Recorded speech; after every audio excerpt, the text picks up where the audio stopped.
Live from Studio 5 in New York City, this is the News at 6. And it's Tuesday. Hi, everybody. I'm Ernie Anastas. We thank you very much for joining us again. We say hello to you and welcome. We've got your top stories coming up in just a minute from now. But first, we want to focus on Veterans Day. Of course, in New York, that involves the big Veterans Day parade, which wound its way up Fifth Avenue today. And as we thank and celebrate the heroic of all of those people who have served in our armed forces, today we want to focus especially on the role that women have played. We'll start it off with Antoine Lewis. Have a seat, Rocco. Let's see what your blood pressure has been like. 2 to 3 times a week, 32-year-old Katina Sahalis stops by the Astoria, Queens apartment of 90-year-old Rocco Moretto. Their friendship built on both being veterans, she of the Iraq War, he of World War II. In fact, Rocco was one of the first troops on Omaha Beach during the Allied invasion on D-Day, 1944. As soon as I got on the beach, there's about a dozen of my guys of C Company, either dead or dying. And one kid was trying to talk to me, and no words were coming out. I imagine he was saying, you know, help me. This is the story of the 1st Infantry Division, the Red One. The then 19-year-old learned quickly what teamwork and survival meant as part of the U.S. Army's 1st Division, the legendary Big Red One. In addition to D-Day, he saw combat at Normandy, the Battle of the Bulge, and VE Day. Memories tough to forget, but easy to tell. I'm all keyed up and everything, but I know some friends of mine wouldn't even go there, and they wouldn't see that picture in Saving Private Ryan. But that never kind of bothered me, you know. Katina has stories of her own, of her time during Operation Iraqi Freedom. She served her country from 2000 to 2005, and like Rocco, she was also a member of the Big Red One. We got mortared regularly, so it just was like every day we just get mortared, so you just get used to it. The two met some time ago at the VFW post. Katina says it was friendship at first sight. So most of my friends already met Rocco, and they all love Rocco. Every time I tell them I'm heading over to Rocco's house, they're like, oh, tell Rocco I said hi. Yeah. Both say the bond is built on mutual respect and admiration. Katina, now a physician's assistant, makes sure Rocco keeps his doctor appointments and takes his correct meds. The boy from Hell's Kitchen and the girl from the Bronx, one vet looking out for another, as both have done for us. I hope I am 90-year-old Rocco when I'm 90-year-old Katina. That is my dream. He is so independent, and like I said, his memory is so sharp. He's a great guy. Really, I admire him a lot. She's been so good to me. It's a good thing for her. She probably saved my life. From Queens, Antoine Lewis, Fox 5 News. All right. Thank you, Antoine. What a heartwarming and inspiring story. That was terrific. It was. Absolutely. I want you to meet Suzanne Bettis. You are an assistant district attorney from Queens and a U.S. Marine. I'm so happy that you're here today. Thank you for having me so much, Early. You served 8 years with the Marine Corps, and I know you're very proud of your service, as we are, of you. On this Veterans Day, what are your thoughts, Suzanne? Well, I've seen how the Marine Corps and all branches of service has progressed, especially women. In the military, they've gotten some great opportunities to go into some new avenues, and they're taking it, and they're taking it to them. Yes, they are. When you joined back in 2003, you were just 17 years old at the time. Yes, I was, and it was one interesting experience, going down to parasailing, setting foot on those yellow footprints, and it's brought me all the way here. Why did you join? I joined at 17, and I really wanted a challenge. I knew I could be a part of something great, a great organization, world-renowned, and to have that respect and that admiration, it's a beautiful thing, and I cherish it every day. Absolutely. The Marine Corps is one of the toughest branches, as we know. You entered into this, what was considered a man's world, and a pretty difficult situation. I want to know if you had any physical limitations, what your experiences were like. Well, I wasn't ever a long-distance runner, and they really made me one. But the physical limitations really wasn't prevalent because you were working as a team. Your strengths were maybe someone else's weaknesses, and you learned at an early time in boot camp to really work as a team. And you also were in Iraq, and did you also serve with other women at that time? Yes, in fact, they sent us out with another female. I had, shout out to Corporal Parham. She was a sergeant now, but she was my essential battle buddy. My deployment in 2005 and in 2007 in Fallujah. She was out there with me, and we were doing great things. Amazing. Suzanne, as you talked about the progress being made, and there has been a lot, of course.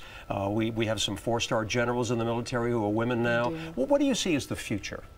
Well, the future's bright for women in the military, especially with the opening up of these combat roles, these jobs.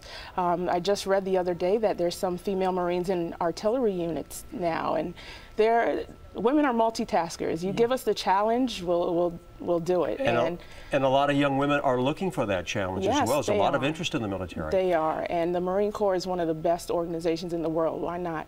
Absolutely. Very quickly, how did the experience help you from the Marine Corps as an assistant district attorney now? Well, it helps tremendously, but most importantly I would take from it is that when I was 17, I, just like you, held my hand up and took that oath. I did. And I was able to do that same thing as an assistant district attorney in Queens County, and to be able to transfer that over and still serve the people of this state, especially Queens County, is an amazing thing. Now, Suzanne, you're a great inspiration to a lot of young women who are watching us today. Suzanne Bettis, I salute you as well. Thank you very much. From the Army to the Marine Corps, we're all in the same place, right? I appreciate it. Thank you so much. Thank you for having me Thanks again. for being here, especially on this Veterans Day. Yes, it's a beautiful day. Thank you, Suzanne. All right, this, of course, as we know, is the Big Apple, and there are a million things going on here. Sometimes, curious New Yorkers just want to know, like, what's the deal with those guys handing out free newspapers at subway stations in the morning? We'll tell you coming up next. And join us tomorrow as we look at what they call May-December relationships, how older men and women are looking to date much younger people, and why it's now more accepted than ever. That's coming up tomorrow, all new, just for you, at 6. We're coming right back.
All right, 61 degrees in New York City. The clouds are starting to roll in, I'm told, right now. Nick will be along with the forecast for you in just a moment. Here's a look at what else is happening right now. Dr. Craig Spencer is out of the hospital and Ebola-free.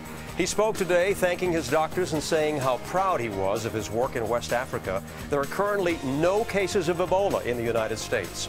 Police are looking for two armed men who pulled off a robbery in a Diamond District area this afternoon. They walked into an 8th-floor business on West 47th Street, beat a worker, and escaped. It happened just a block from the route of the Veterans Day Parade.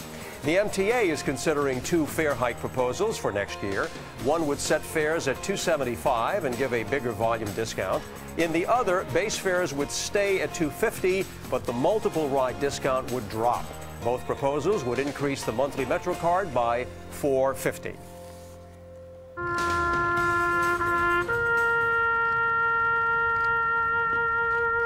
Vice President Joe Biden paid tribute to our fallen servicemen and women during a ceremony at Arlington National Cemetery this Veterans Day, laying a wreath at the tomb of the unknown soldier. Joining me right now with more on the day. Nick, the weather was beautiful. We were watching the parade on Fox 5. Terrific. It worked out great. Well. Mild weather. We had a bit of cloud cover to start, then the sun really went to work. Great. Mid-60s, you got to love that, right? That's perfect what we love. For the Veterans Day celebration. Exactly. And you wore the right tie for it, too. There you go. And my red, white, and blue. And I had blue, red, and white. We got it covered. That's good news. See what we do here? Well, getting covered now is our sky with clouds, because what's happening, Ernie, is the easterly wind that's bringing in low-level moisture off the ocean, and so the result will be clouds, drizzle, and fog overnight. Still pretty mild, though, and tomorrow, one more mild day before we do finally make that transition that we've been talking about since last week towards much colder weather. 64-49 today, above average, of course, with the average now 56 and 43. 74, the record high, 28, the record low, and still no records in sight, anything happening anytime soon, and but definitely the chill is on the way. 6:39 sunrise down at 4:41. Right now in New York it's 60. The humidity 80%, winds out of the southeast, and here come the low clouds with some fog rolling in too, and there'll be drizzle later on tonight, as we had temperatures earlier in the middle 60s, even upper 60s at Sussex, 67 there, 64 Belmar, low 60s across Long Island. Now we've gone back into the 50s, middle 50s at Islip, 58 at Montauk, 61 Jersey Shore, upper 50s to the north and west of the city now, with 60 coming in from the Hudson Valley, but we're still up 5 to even 8-9 degrees across the area from 24 hours ago. Now the wind will continue out of the southeast and then, like I said, become more easterly, so the result is the fog problem. Dense fog advisory covers northeast Jersey, the city, Long Island, southern Connecticut, up into Westchester and Rockland counties. That kicks in at about midnight, and it'll go probably to about 10 or 11 o'clock tomorrow morning before the fog goes away. Here's our Fox 5 Sky Guardian to show you that there is no rain to worry about. But again, the drizzle will be sort of uncomfortable later on tonight and first part of tomorrow morning. You can start to see the cloud cover kind of rolling up the eastern seaboard here, but it's off to the west where the change is coming as the mild air is in play. But here comes the cold front, the colder air diving into the northern plains states. Temperatures there only in the single digits and teens for highs today. More snow from Wisconsin into Minnesota. They're going to get about 1 to 2 feet of snow there while that storm offshore stays away. But clouds, drizzle will start the day middle 50s. 61 by lunchtime. Hey, there comes the sun. Lots of sun will break out for a while this afternoon as we briefly hit that 65-degree mark one more time, and then the cold front will make the difference. We'll have sunshine giving into some clouds on Thursday, but only in the upper 40s. Little system will roll by us here, could bring a little brief period of some rain or snow very late Thursday night, early Friday morning, and then a sort of reinforcement of the colder air into the weekend. So lots of clouds tonight. Drizzle and fog moves in. Mid-50s in the city, 40s to near 50s. You get out to the suburbs. That cloud, drizzle, fog condition will give way to lots of sun for tomorrow afternoon. And like I said, one more day in the middle 60s. Then only 49 Thursday. Sunshine giving into clouds later in the day. Early Friday morning, a little rain or snow. Might even just leave a little coating of snow behind. Sunshine for the rest of the day. Breezy at 42. Bright and sunny, but only 42 Saturday. Rain could arrive later Sunday, and that may end as a little snow north and west of the city Monday morning as we get back into the 40s, and that will then reinforce the cold air again on Tuesday. Only 42 with a low of 31 in the city. You keep Tuesday slipping morning. in that S word, that snow. Well, it is November, so that time of year, right? That S word appears now. Okay, Nick. Thank you so You're much. welcome. All right, now let's think like New Yorkers, okay? Anyone who has taken the subway in the morning has seen them. Men and women are waiting for you as you walk in or out and offering you a free newspaper. So you ask, what's the story with them and those newspapers? Well, New York wants to know, so we went to find out. Here we go. Morning. Morning. Have a good day now. How many times a morning would you say good morning to people? maybe $1 million. You see them every day on your way to work. Thank you very much now. Thank you. They're the ones handing you a free morning paper as you come off the train. The familiar faces that greet us with a quick hello or a friendly, Morning, boss. Have a good day now. Check it out. Check it out. but who are they? Who do they work for? And my goodness, how long do they stand there? I come out here about between 5:30, 6 o'clock. Yeah. My day starts off with 10 bundles. Michael Thorpe is a newspaper promoter for AM New York. Every morning for 4 hours a day, he'll stand outside Grand Central Terminal, handing out stacks of papers to crowds of groggy, work-weary New Yorkers. Well, I'm in New York. It's a crisp 20-minute read. It's news for New Yorkers. We deliver about 300,000 papers a day, a little bit more on some days. From downtown to Grand Central Station to right here at Herald Square, AM New York's 140 street promoters have become an iconic part of the daily commute for New Yorkers.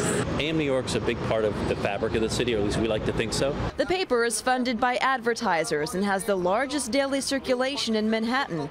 Promoters like Michael are a big part of that. He hands out at least 700 papers a day to some 50,000 New Yorkers. And no matter how many times he gets rebuffed, ignored, or shrugged off, he plows on with a smile, undiscouraged. So I noticed that sometimes when you see people come out of the subways, especially early in the morning, they're a little bit grumpy. How do you get them in a good mood? You seem to brighten their day whenever they come out here. It's me. It's my personality. And the regulars seem to appreciate it. Every now and then, they'll show their thanks with a smile or the occasional cup of coffee. I see him almost every day, and he is fabulous, very people-friendly, always talking to everyone. Michael Thorpe and the rest of the newspaper promoters who work the beat every morning are a part of the coming and going, the morning routine. They keep talking, you keep moving, each of us contributing to the symphony of the city. It's a brand new day every day. Just trying to make the customers cheerful and happy to start off their day. It's kind of rough getting up in the morning. Thank you. Have a good day now. In Midtown, Jennifer Lammers, Fox 5 News. Oh, all part of that morning routine, right? All right, now, my producer was supposed to put a clever line in here, but I guess he just held off. Well, that reminds me of a related question. What do you keep procrastinating about? What do you keep putting off and saying, I'll do that later? What did she say? By the way, we won't procrastinate while sharing some of these great answers, and they're coming up for you. And some great shows for you later this week. On Thursday, protecting yourself from questionable dentists, the things you need to know before you pay for unnecessary work. And Friday, the perception of tattoos. People getting fresh ink are now older and more mainstream. Great topics with great guests, all this week at 6. We're coming right back.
All right, Russ is here. Last night you were talking about the Mets signing Michael Kadire. Yeah, from what I was reading today and listening to it, it's all very positive. Yeah, and you know, the last few years, especially in off seasons, it hasn't been positive for the Mets, but they've been criticized. But listen, they spent some money. They gave him a 2-year deal. He's a veteran player.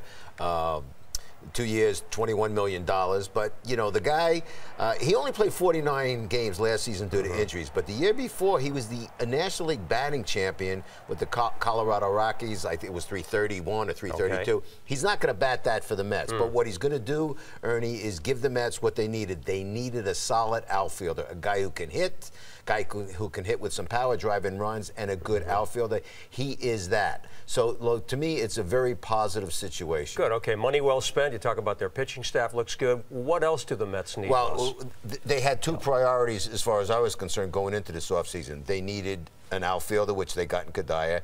They need a shortstop. They must get a shortstop. This Mets team is very close to turning the corner. When I say turning the corner, it doesn't mean they're winning the World Series, but really legitimately competing for a division title, making the postseason, and they have a great young pitching staff. Jacob deGrom, yesterday we told you, was the National League Rookie of the Year, and you got Matt Harvey coming back from his surgery. I mean, they have some real solid young players. They need to get a shortstop, but this could be a very good season, a real turning point. That was a good signing. Very nice. Yesterday. Okay, quickly, let's talk about Mark Sanchez. Hey, last night drove the Giants to a great victory against Philadelphia. Do you think, Rusty, that the Jets might be regretting that they let him go? No. Quite frankly, he was not going to flourish.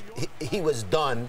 He had 2 good seasons. He was done here in New York. It was not going to happen. He was not going to make it with the Jets. And quite frankly, I don't want to hear any Jets fans, nor do I want to hear any members of the New York media covering the Jets saying, oh, you know, mocking the Jets now. No second guessing here. Jets are an easy team to beat up. But you know what? Not about this, because all the fans and all the media wanted Sanchez out of town. Good for him. He's had a couple of good games, but you know what?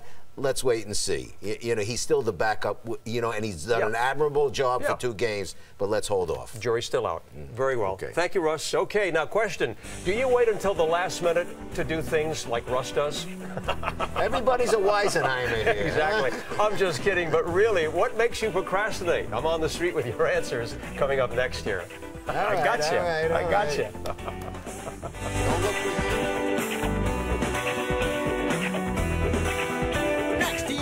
Nicki Minaj's defense for that Not BS music video, well, she made it with her Jewish boyfriend. Eminem raps that he wants to punch a famous woman in the face just like Ray Rice. We got Rihanna talking about her trip to the White House. Most important thing to her, the president's black.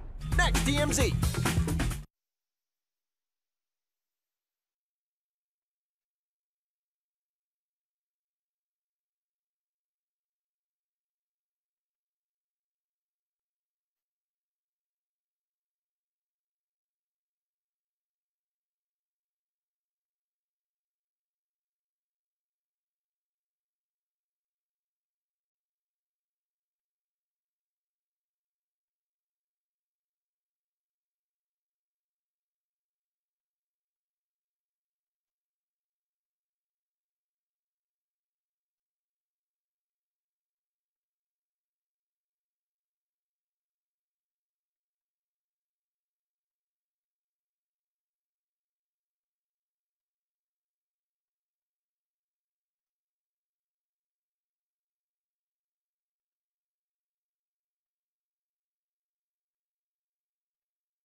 And here's a reminder, don't just watch our show, engage with us. Tweet us, send us your feedback or maybe a story idea and tag it News with Ernie and we might use it here. Or you can also tweet us your answer to our question of the day right now.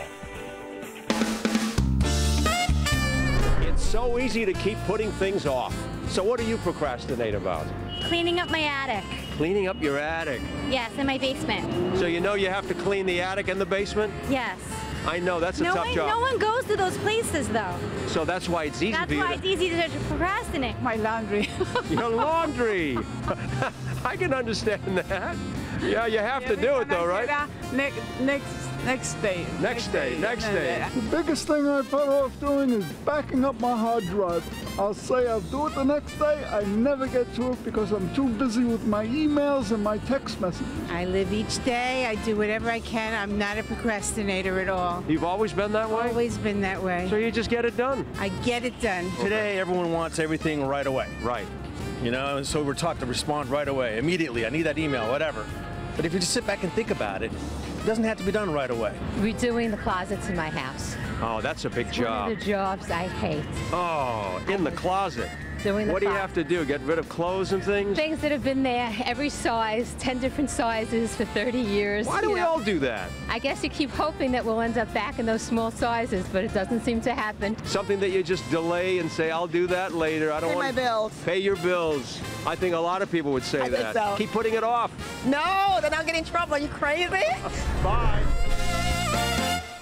What are you putting off, huh? Think about that. That's it for now. Thank you very much for joining us. I'm Ernie Anastas. For all of us here in Studio 5 in the control room upstairs, we thank you for joining us tonight, and we'll be back again tomorrow. Here come the two procrastinators. What are you guys putting off? Compared to you, everybody's a procrastinator. He walks around with a dustpan in the house following everybody around. Russ knows all the secrets. I guess so. What do you put off, Nick? I always wait till the last minute to pay my Fox 5 News isn't over. Go to myfoxny.com now for news, weather, and entertainment updates. The most powerful name in local news, on air and online. Fox 5 News and myfoxny.com. Brought to you by Raymore & Flanagan Furniture, furnishing your style.